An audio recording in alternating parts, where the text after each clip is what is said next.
अंतर्राष्ट्रीय वृद्ध दिवस के उपलक्ष्य में वरिष्ठ नागरिक महासंघ ने शुक्रवार को नगरपालिका द्वारा संचालित अटल वृद्ध गृह पहुंचकर बुजुर्गों का सम्मान किया।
आप सबको विदित है कि आज 1 अक्टूबर पूरी दुनिया में वरिष्ठ नागरिक दिवस के रूप में मनाया जाता है। इस बार वरिष्ठ नागरिक महासंघ नागदा की ओर से ये कार्यक्रम 3 दिवसीय किया जा रहा है, जिसके कल प्रथम चरण में महामहिम राज्यपाल श्री थावरचंद जी गहलोत साहब ने उसका शुभारंभ किया था और एक मिलन समारोह जो कल हुआ था। उसके बाद आज वरिष्ठ नागरिक दिवस के रूप में हमारी पूरी टीम अपने वरिष्ठ लोगों से मिलने के लिए घर घर जा रही है। उसी के संदर्भ में आज ये पहला शुरुआत हमने अटल वृद्धाश्रम से की है, जहां हमारे वरिष्ठ जन रहते हैं, उनका आशीर्वाद लेकर जा रहे हैं। और मैं अनुरोध करूंगा हमारे संरक्षक महोदय से कि इस मामले में प्रकाश जरूर डालें। आज वरिष्ठ नागरिक दिवस है। इसकी नागदा सहित संपूर्ण प्रदेश और देश भर के सभी वरिष्ठ जनों को प्रणाम करता हूँ, हार्दिक शुभकामना देता हूँ। नागदा के कार्यकर्ताओं ने इस बार 3 दिवसीय कार्यक्रम रखने का निर्णय लिया। इस दृष्टि से कल 30 तारीख को रंगोली गार्डन में एक विशाल वरिष्ठ जनों का मिलन समारोह हुआ और 75वें अमृत महोत्सव के उपलक्ष्य में जो 75 से 80 पार कर चुके ऐसे 31 वरिष्ठ जनों का नागरिक अभिनंदन माननीय राज्यपाल जी गहलोत जी द्वारा किया गया। तत्पश्चात एक मनोरंजन के लिए कवि सम्मेलन हुआ और कवि सम्मेलन के पश्चात सारे लोगों का सामूहिक भोज हुआ और उसके बाद ये कार्यक्रम संपन्न हुआ। आज हम वरिष्ठ जनों के घर जाकर 11 लोगों के घर जाने का निर्णय हुआ है। जो कल नहीं आ पाए थे ऐसे वरिष्ठ लोगों के घर जाएंगे, उनसे मिलेंगे, उनका आशीर्वाद लेंगे। सर्वप्रथम यहाँ अपना जो नगरपालिका द्वारा वृद्धाश्रम चलता है, इसमें जो हमारे वरिष्ठ जन हैं इनको फल फ्रूट और जो भी आवश्यक सामग्री है वो उपलब्ध कराइए, इनका आशीर्वाद लेके और अन्य अंतर जाएंगे। कल हम नवोदय विद्यालय में 51 वृक्ष लगाएंगे वहाँ पर। ये ऐसा 3 दिवसीय कार्यक्रम है। तो आपके माध्यम से यही निवेदन करना चाहते हैं कि वरिष्ठ जन अपने आप को अकेला न समझे। इस संपूर्ण टीम सभी वरिष्ठ जनों के साथ है, उनके सुख दुख की साथी है। हमेशा सब प्रकार की सेवा के लिए वरिष्ठ जन सदैव तैयार रहेंगे। इतना ही कहना पर्याप्त होगा। सामाजिक धार्मिक देशभक्ति से ओतप्रोत नगर की सैल्यूट तिरंगा संस्था द्वारा 1 अक्टूबर को वृद्धजन दिवस के अवसर पर नगर के वृद्धाश्रम पर समस्त वृद्धजनों का सम्मान कर उन्हें भोजन प्रसादी का वितरण किया गया।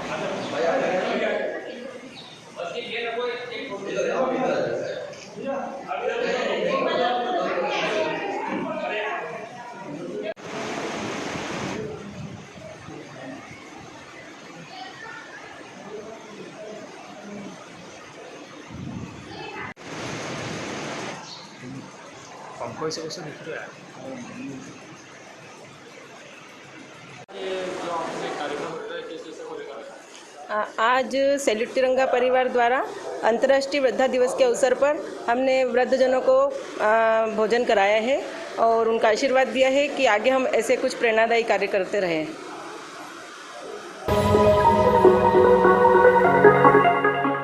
नया परिसमापक नियुक्त करने के लिए एसडीएम को सौंपा ज्ञापन। ट्रस्ट 104 शंकेश्वर इनक्लेव नारायण सेवा रोड हिरणमगरी सेक्टर 5 उदयपुर हम सब आज आदर्श सोसाइटी के एजेंट्स जो आदर्श सोसाइटी में काम करते थे, किसी कारणवश जो आदर्श सोसाइटी के अंदर मतलब जो है पेमेंट देना बंद हो गया है, तो आज हम साहब को ये ज्ञापन देने के लिए आए हैं।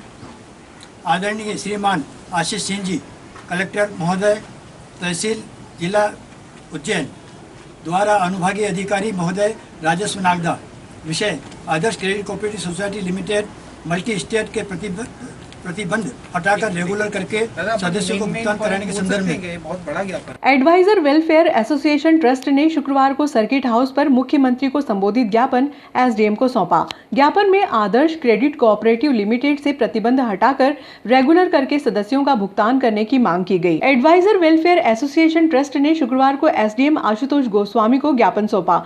ज्ञापन में बताया कि आदर्श क्रेडिट कोऑपरेटिव सोसाइटी लिमिटेड 28 फरवरी 2008 को पंजीकृत किया गया। इसके बाद संस्था 2018 तक कुल 32 राज्यों में 809 शाखा पर सेवाएं देने लगी। इसी दौरान कंपनी के खिलाफ भ्रामक जानकारी फैलाने से कारोबार बंद हो गया। प्रशासनिक अधिकारियों ने कार्रवाई करते हुए कंपनी की संपत्ति को कुर्क करके परिसमापक नियुक्त कर दिया ताकि देनदारियों का भुगतान हो सके।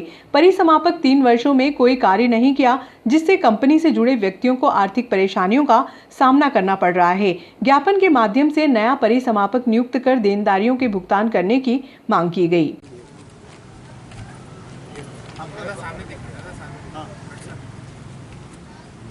मेरा नाम है रुकमा मीना। ये आदर्श कोऑपरेटिव सोसाइटी में आपने पैसा जमा करा था आपने? जी करा था मैंने। कितना पैसा और कब जमा करा था आपने? मेरे को हो गए 4-1 साल हो गए। हाँ। 4-5 साल। कितने पैसे जमा करते? मैंने 2 लाख रुपए करे थे। मिल गए पैसा आपको वापस? नहीं मिला। क्या कह रहे हो? मैंने इधर सर्विस ली थी मेरे पति ने और डाल दिए थे कि चलो अपना थोड़ा ब्याज आता रहेगा, उसमें डाल दिया। अब वो लोग कह रहे हैं कि ना तो ब्याज दे रहे हैं ना पैसा दे रहे, कुछ भी नहीं दे रहे हैं। बड़ी परेशानी हो रही है और मेरे पति को लकवा है। कितने रुपए महीने की किस्त जमा करते थे? नहीं, मिलता था ब्याज, जैसे अपन ने डाल रखा है ना उसका मिलता था। कितने टाइम से नहीं मिल रहा है? 3 साल हो गए अभी। एडवाइजर वेलफेयर एसोसिएशन ट्रस्ट के तत्वाधान में आज सर्किट हाउस में यह ज्ञापन दिया गया है। ये ज्ञापन जो है इससे संबंधित है कि ईडी के द्वारा जो संपत्ति इन छोटी छोटी जो कंपनीज होती हैं जिसमें कि वरिष्ठों के द्वारा, पेंशनर्स के द्वारा अपनी जो जमा पूंजी थी उसको इन्वेस्ट कर दिया गया था, लेकिन आज से 3 या 4 साल पहले जो एक माहौल बना उसके कारण यह जो इन कंपनी के ओनर्स थे उनकी प्रॉपर्टी को ईडी के द्वारा सीज कर दिया। अब इससे ये हुआ कि जो कई लोग हैं जिन्होंने अपनी पूरी पेंशन की राशि, जितना भी उनकी जमा पूंजी थी उसको इन्वेस्ट कर दिया और ईडी के फ्रीज करने के कारण वो उनको विड्रॉ नहीं कर पा रहे हैं। इससे इनके सामने एक आर्थिक संकट प्रकट हो गया है और ये चाहते हैं कि ईडी ने जो फ्रीज किया है उसको लीगली अप्रोच करें या फिर उसमें एक कोई प्रशासक उसमें नियुक्त किया जाए, जिससे कि इनकी जो जमा पूंजी है उसमें फ्रीज है वो उसको वापस लिक्विडिटी में आ जाए और इनको उससे लाभ मिल पाए। और बहुत ही इंपॉर्टेंट इशू सभी के द्वारा ये बताया गया है, तो मुझे उम्मीद है कि शासन से इसमें उचित कार्रवाई की जाएगी। इस संबंध में हम लोग ज्ञापन पुरजोर तरीके से इसको रख देंगे। क्या रहा पूरा मामला? सर, हमने ये ज्ञापन अपने एसडीएम साहब को दिया था कि हमारी जो समस्या है उनको शासन को अवगत करने के लिए। अब ये है कि हमारी सोसाइटी में बिठाया गया लिक्विडेटर आदर्श सोसाइटी के ऊपर 2 साल हो गए हैं और आज की तारीख में मालिक सोसाइटी लिक्विडेटर है, उन्होंने हमारे पैसे के लिए कुछ भी नहीं करा है। उनका हमने बोला सर हमको पैसा चाहिए, तो बोलते हैं इनकी जो प्रॉपर्टी है वो ईडी के पास अटैच है, जब तक उनके पास से रिलीज नहीं होगी तब तक हम कुछ नहीं कर पाएंगे बोले। और उन्होंने ईडी से रिलीज करने के लिए हमारा कुछ करा नहीं है, ये उनका लेटर लिखा हुआ है, कॉपी उनकी लगी हुई है। कोर्ट में भी लोग गए थे पैसा मांगने के लिए, तो कोर्ट को मना कर दिया, मेरे पास पैसा देने के लिए नहीं है। कितनी आउटस्टैंडिंग और कितनी एसेट्स है? सर, इनके पास 10,000 करोड़ की प्रॉपर्टी है जिसकी वैल्यूएशन 2018 में हुई थी और इनको देना 8,000 करोड़ रुपए 2018 के हिसाब से। तो जितना इनको देना उससे ज़्यादा प्रॉपर्टी इनके पास है। और 20 साल के इतिहास, इनका 20 साल पुरानी सोसाइटी है। 20 साल के इतिहास में कभी ऐसा नहीं हुआ किसी ने बोला मुझे पैसा मांगा और मुझे नहीं मिला। सर, नागदा में कितने एजेंट प्रभावित इससे? सर, मैं समझता हूँ कम से कम 500 एडवाइजर होंगे। जो मेंबर थे सर, वही मेंबर थे, वही एडवाइजर करीब करीब होते। ज्ञापन के माध्यम से क्या मांगेगी? सर, हमारा मांग है कि सोसाइटी के ऊपर लिक्विडेटर हटाकर प्रशासक नियुक्त किया जाए और सभी मेंबर्स को पैसा दिलाया जाए जल्द से जल्द।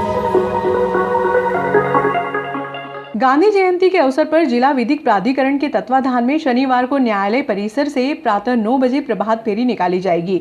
अपर जिला व सत्र न्यायाधीश वंदना राज पांडेय व समस्त न्यायाधीश गण हरी झंडी देकर प्रभात फेरी को रवाना करेंगे। प्रभात फेरी में आंगनवाड़ी कार्यकर्ताओं के साथ ही समस्त न्यायाधीश गण, अधिवक्ता गण व आम जनता अपनी सहभागिता करेंगी।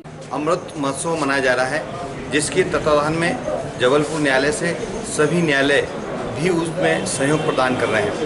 2 अक्टूबर गांधी जयंती से प्रारंभ होकर 14 नवंबर तक ये कार्यक्रम चलेंगे, जिसमें शासन की योजनाओं, लाभदायक कल्याण योजनाओं के बारे में जानकारी और विधिक सहायता के संबंध में सभी को गांव-गांव जाकर शिविर आयोजित किए जाएंगे। इस संदर्भ में जबलपुर न्यायालय से जो पत्र जारी हुआ उसके अनुसार संबंधित न्यायालय अपर सत्र न्यायाधीश महोदय वंदनाराज पांडे द्वारा भी एक पत्र जारी किया गया है, जिसमें हर गांव में संगोष्ठी आयोजित करके यह जानकारी अवेयरनेस के लिए जानकारी दी जाएगी, जिससे शासन की योजनाओं का लाभ वो लोग जो गरीब हैं और निर्धन हैं तो किस प्रकार से सहायता प्राप्त कर सकते हैं, इस बारे में एक संगोष्ठी का आयोजन करेंगे। जिस अमृत महोत्सव कार्यक्रम के तत्वावधान में राष्ट्रीय विधिक सेवा प्राधिकरण नई दिल्ली के आदेश के मुताबिक राज्य विधिक सेवा प्राधिकरण जबलपुर के निर्देशानुसार और हमारे माननीय अध्यक्ष जिला विधिक सेवा प्राधिकरण के दिए गए निर्देशों के पालन में दिनांक 2 अक्टूबर 2021 से 14/11/2021 तक मनाए जाने वाले इस आज़ादी के अमृत महोत्सव कार्यक्रम में न्यायाधीशगण और अभिभाषक साथियों के द्वारा भी हिस्सेदारी करते हुए आदेशानुसार कल दिनांक 2 अक्टूबर 2021 को न्यायाधीशगण के द्वारा कार्यक्रम का उद्घाटन किया जाएगा। राष्ट्रीय विधिक प्राधिकरण नई दिल्ली के द्वारा जो आदेश दिया गया है, पूरे देश के अंदर आज़ादी अमृत महोत्सव का आयोजन किया जा रहा है, जो गांधी जयंती 2 अक्टूबर 2021 से 14 नवंबर 2021 तक विभिन्न कार्यक्रम आयोजित किए जाएंगे। इन कार्यक्रमों के तहत विभिन्न न्यायालय परिसरों के अंदर एवं अनेक क्षेत्रों के अंदर गाँव जाकर विधिक साक्षरता शिविर आयोजित किए जाएंगे और आम जनता को इसके ज्ञान दिया जाएगा कि वह कानून के प्रति किस प्रकार से जागरूक रहे। नागदा न्यायालय को भी इस प्रकार के आदेश प्राप्त हुए हैं। इस संदर्भ में नागदा न्यायालय के समस्त न्यायाधीशगण, अधिवक्तागण, कर्मचारीगण के द्वारा कल दिनांक 2 अक्टूबर के दिन यहाँ नागदा न्यायालय परिसर से एक प्रभात फेरी निकाली जाएगी। तहसीलदार ने पटवारियों की बैठक आहूत की। नामांतरण सहित अन्य मामलों के प्राथमिकता से निराकरण को लेकर एसडीएम आशुतोष गोस्वामी ने शुक्रवार को सर्किट हाउस में नागदा उन्हेल सर्कल के पटवारियों की बैठक आहूत की। होती है तो ये आपको B1 वाचन का प्रोग्राम आप सब लोग आज बना लीजिए। आप आरआई साहब के माध्यम से आरआई साहब के पास रहे, हम आरआई साहब से कलेक्ट कर लेंगे। आपका संपर्क सूत्र कौन है? आपके आरआई। हर व्यक्ति आरआई साहब को अपना प्रोग्राम बना के दीजिएगा। साहब हम इस दिन को वहाँ करेंगे, पंचनामा आप तैयार करना, पंचनामा अपने B1 में चिपका के रखना। उस B1 वाचन का पंचनामा, जिससे अगर कोई वरिष्ठ अधिकारी आपके आते हैं, आपकी B1 उठाते हैं, तो उसको देख के उन्हें पता चल जाएगा कि आपने किस दिन B1 वाचन किया। यही तो है और क्या। ठीक, B1 वाचन हो गया। B1 वाचन में जो आपका प्रतिवेदन और पंचनामा तैयार हुआ है, वो आपको प्रस्तुत कर देना है अपने अपने न्यायालय में। जिसके यहाँ न्यायालय नायब तहसीलदार नागदा लगता है, उसको वहाँ देना है। जिसके यहाँ न्यायालय तहसीलदार नागदा लगता है, तहसीलदार का देना है। और जिनके यहाँ पर तहसीलदार का न्यायालय उन्हेल लगता है, उसको वहाँ उन्हेल में जमा कर देना है। और आप एक बात हमेशा याद रखिए कि आपके द्वारा प्रस्तुत किए गए कागज की पावती आपको लेना है। पिपलोदा बागला के समीप स्थित एक पोखर में नहाने के लिए गए युवक की डूबने से मृत्यु हो गई। बिलाग्राम पुलिस ने गोताखोरों की मदद से युवक के शव को पानी से बाहर निकाला और पीएम के लिए सरकारी हॉस्पिटल नागदा पहुंचाया। गांव पिपलोदा बागला के समीप स्थित एक पोखर में शुक्रवार की दोपहर सुनील पिता वकील नाथ उम्र 15 वर्ष नहाने के लिए गया। इसी दौरान हादसे का शिकार हो गया। पुलिस से मिली जानकारी के अनुसार सुनील के डूबने की सूचना मिलते ही गोताखोरों की टीम को लेकर मौके पर पहुंचे। शाम लगभग 5:45 बजे युवक के शव को बाहर निकाला गया और पीएम के लिए सरकारी हॉस्पिटल नागदा पहुँचाया। हट जाओ, बाकी पीछे हट जाओ, आना तो पीछे।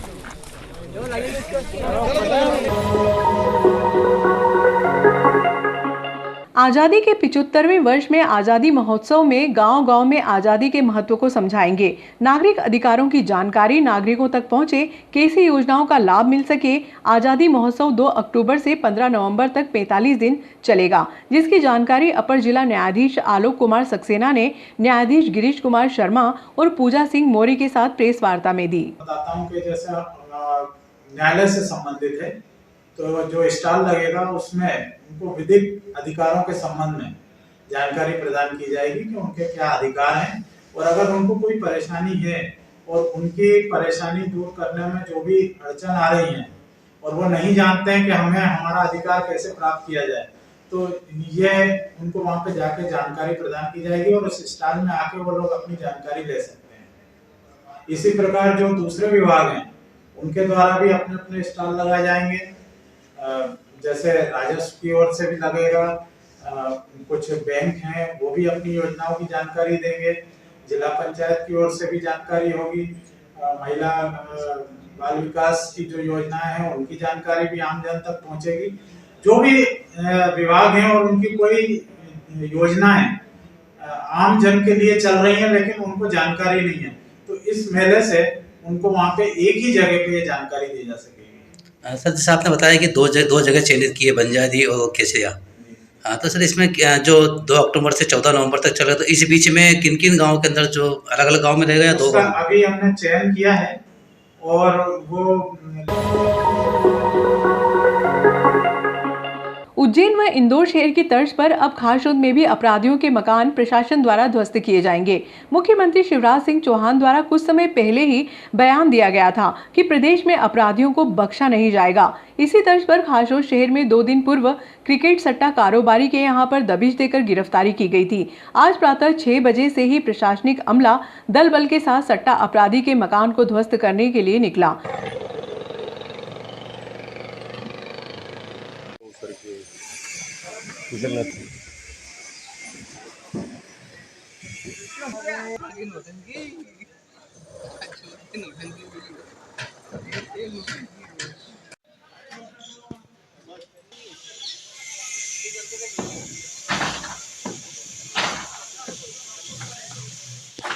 अपना होगा अपना नेट साहब, सुनना मेरी बात, अपनी पीढ़ी पे जो आएगा वो तो देख बस